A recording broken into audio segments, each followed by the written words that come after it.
Se cumple un año del derrumbe de la línea 12 del metro de la Ciudad de México. Soy ingeniero civil, mi nombre es José Martín Gallo Aguilar. Responderé la pregunta por qué se desplomó la línea 12 del metro de la Ciudad de México. Vemos aquí una planta, vista en planta del tramo de la línea 12. Los círculos rojos son cruces de vía.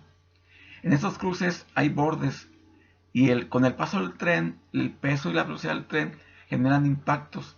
Esos impactos generan vibraciones, hacen que el puente vibre o se mueve. Y esas vibraciones son cortantes, o sea, cortan el acero de soldadura, cortan los pernos y cortan los elementos estructurales del puente. Tiene mucho que ver el peso del puente, muchas veces son muy ligeros. A este impacto en el cruce de las vías se le conoce como impacto dinámico.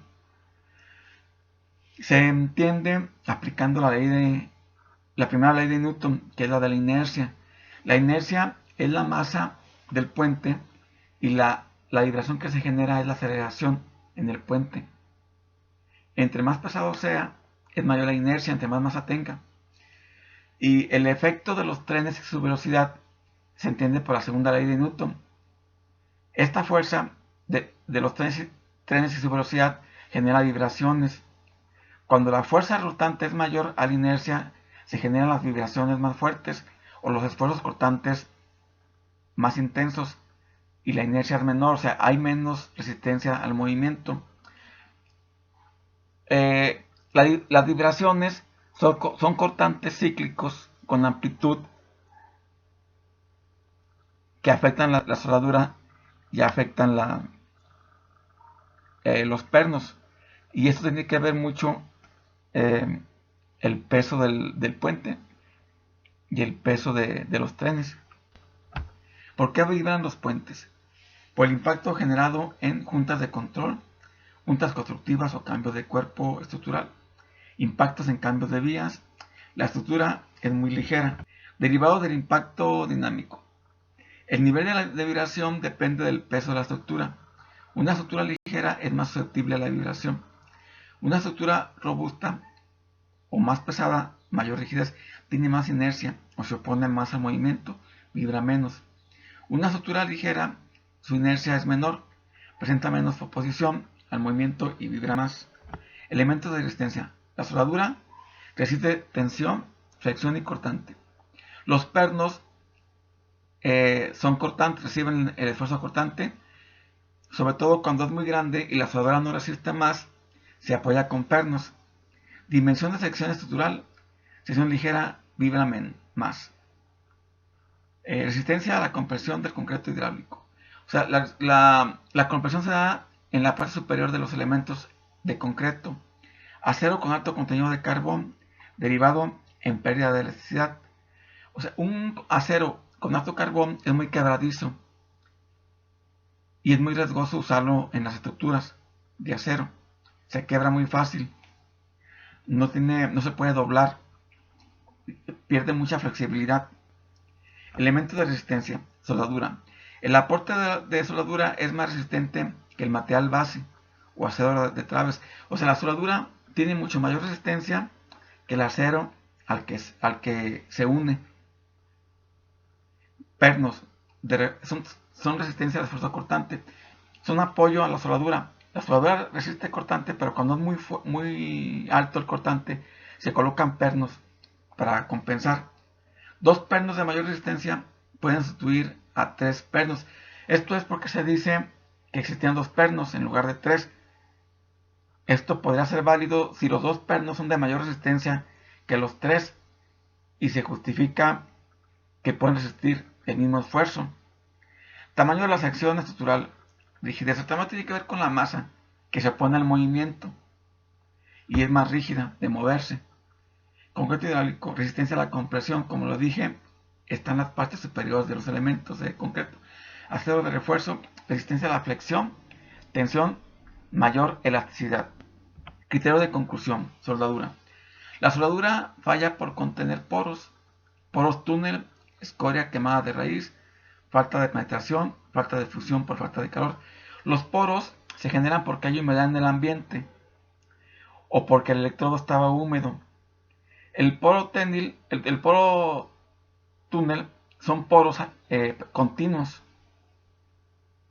La escoria es el desecho que se genera por las impurezas de la soldadura y depende mucho la velocidad del soldador, depende mucho la calidad.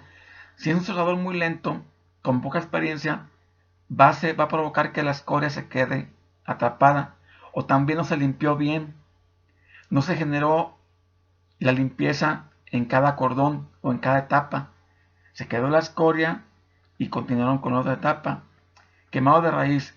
El soldador no supo calibrar bien el equipo de soldar y generó más calor. Falta de penetración. Aquí fue al revés. El operador, por falta de experiencia o pericia, le faltó generar calor. La falta de fusión por falta de calor es igual, es falta de calidad del operador. Si la soldadura se desprende del material base, es falta de fusión. Comentamos que la soldadura es de mucho mayor resistencia que el material de base o la estructura.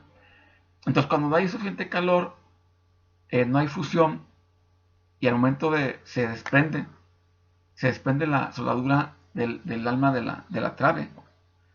Si la falla se presenta en el material base o elementos estructurales, existe un error de diseño en la selección de la resistencia de acero. Si se rompe el acero o el alma de la trave, es porque tenía problemas de química, tenía mucho carbón, era muy acerado y fue menos flexible y se quebró. O puede ser también que se eligió mal la resistencia del acero. Si falla el acero cumpliendo con las explicaciones del diseño, los esfuerzos derivados de los impactos en consecuencia las vibraciones superan el diseño. Si falla la soldadura cumpliendo con las calidades del diseño, los esfuerzos derivados de las vibraciones superan el diseño. Si los pernos son cortados, los esfuerzos derivados de los impactos o vibraciones superan las explicaciones de diseño. Elementos de concreto. Si existen grietas en la zona de compresión, la resistencia fue superada por los esfuerzos derivados de los impactos o vibraciones. Si existe deformación excesiva, indica falta de acero, deficiencia de diseño. Conclusión. En los criterios de diseño, por costumbre, consideran la carga viva o los trenes estática. En realidad son dinámicas. Las cargas de servicio o trenes son dinámicas, generan vibraciones por la velocidad y el peso. El cuerpo de la estructura es muy ligera en relación al efecto de vibración. El colapso se debe a esfuerzos cortantes dinámicos por los impactos en los cruces de vías manifestados en vibraciones. O sea, se comentó que el pasar el tren por los cruces de vía se generan impactos. Y esos impactos generan esfuerzos cíclicos y generan cortantes. También se genera por el peso del tren y la velocidad. Pero con el impacto, los impactos en los bordes o en las juntas de control, se duplica más. Hay un impacto extra, hay un cortante extra, que por regular no lo toman en cuenta en los diseños. Es más, de hecho, ese impacto no lo tomaron en cuenta en el diseño. Los esfuerzos derivados de los impactos o vibraciones, cargas vivas dinámicas, superan las explicaciones de diseño. Se debió corregir con acciones de mantenimiento. Los esfuerzos dinámicos superan los criterios normativos de calidad y de diseño. Esto quiere decir, las normas de construcción tienen límites de defectos permisibles máximos. Estos impactos que se generan en los cruces de vía superaron los límites máximos de defectos de las normas. No fueron considerados en el diseño y generó, de forma cíclica, que se cortara la soldadura que existía en el centro de las traves. Falló por cortante, en el que tuvo que ver que la estructura era ligera, tuvo que ver que no se consideró el impacto por las vibraciones que generó el cortante.